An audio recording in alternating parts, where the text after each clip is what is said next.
Healthy and tasty అయిన beetroot పచ్చడి రెసిపీని ఈరోజు మీతో షేర్ చేసుకుంటున్నానండి. నమస్తే, నేను Harinmani. Welcome back to our channel Harinmani's kitchen. ఈ బీట్రూట్ పచ్చడి కోసం ఒక 4 బీట్రూట్లు తీసుకుని పీల్ తీసేసి ముక్కలు కట్ చేసి పక్కన పెట్టుకున్నా. తాలింపు కోసం మినపప్పు, వేరుశనగలు, పచ్చిమిర్చి, ఎండుమిర్చి, చింతపండు, అల్లం, అలాగే కరివేపాకు, కొత్తిమీర కూడా వేస్తానండి. ఓకే, ముందుగా వేరుశనగలు వేయించుకోవాలి. వేరుశనగలు సగం వేగిన తర్వాత మినపప్పు వేసుకుంటున్నానండి. మీ దగ్గర పొట్టు మినపప్పు ఉంటే వేసుకుంటే ఇంకా హెల్దీ అండి. నా దగ్గర పొట్టు మినపప్పు లేదు, అందుకే చాయ్ మినపగుళ్ళు వేసుకున్నాను. ఈ రెండు కాస్త వేగిన తర్వాత ఇందులో అల్లం కూడా వేసుకుంటున్నా.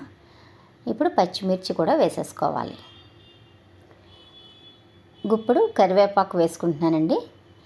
కరివేపాకు కాస్త ఎక్కువ వేసుకున్నా కూడా టేస్ట్ బాగుంటుంది. ఓకేనండి, మంచి స్మెల్ కూడా వస్తుంది.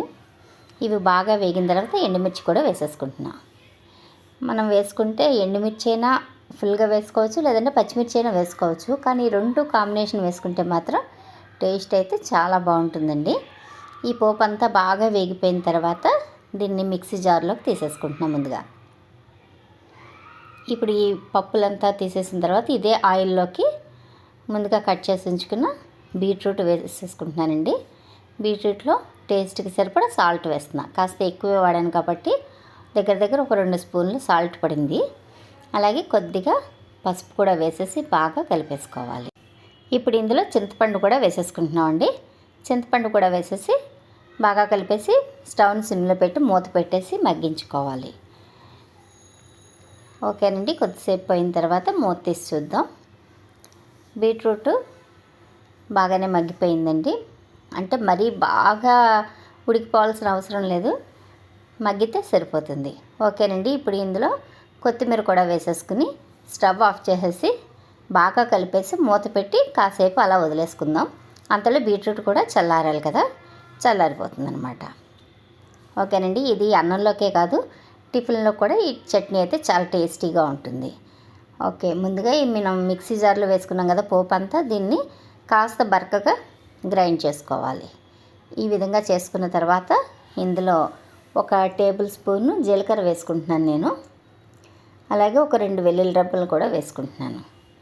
ఈ 2 వేసేసి ఇప్పుడు ఇందులోనే ముందుగా బీట్రూట్ ఉంది కదా, బీట్రూట్ని కూడా వేసేసుకుంటున్నా. ఇది చల్లారాలండి, చూపించడం కోసం మాత్రమే వేసాను. నేను చల్లారిన తర్వాత మిక్సీ పెట్టుకున్నా. ఓకేనండి, చల్లారిపోయిన తర్వాత మిక్సీ పెట్టేశాను. ఈ పచ్చడికి మాత్రం పోపు వేసుకోవాలండి. పోపు వేసుకుంటేనే టేస్ట్ బాగుంటుంది. అంటే వేసుకోకపోయినా బాగుంటుంది, కానీ వేసుకోవడం మాత్రం కంపల్సరీ వేసుకోవాలి.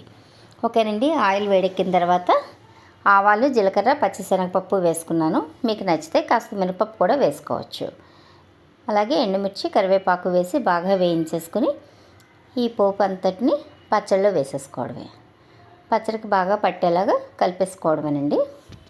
ఇది వేడివేడి అన్నంలోకి, టిఫిన్స్లోకి ఎంతో టేస్టీ అండ్ హెల్దీ అయిన ఈ బీట్రూట్ పచ్చడి రెసిపీని మీకు నచ్చినట్లయితే మీరు కూడా మీ ఇంట్లో ట్రై చేసి ఎలా ఉందో కామెంట్ చేయండి. నచ్చితే లైక్ చేయండి, అలాగే నా వీడియోని షేర్ చేయండి. మరిన్ని రుచికరమైన వంటల కోసం నా ఛానల్ సబ్స్క్రైబ్ చేసుకుని నోటిఫికేషన్స్ ఆన్లో ఉంచుకోండి. Thank you for watching.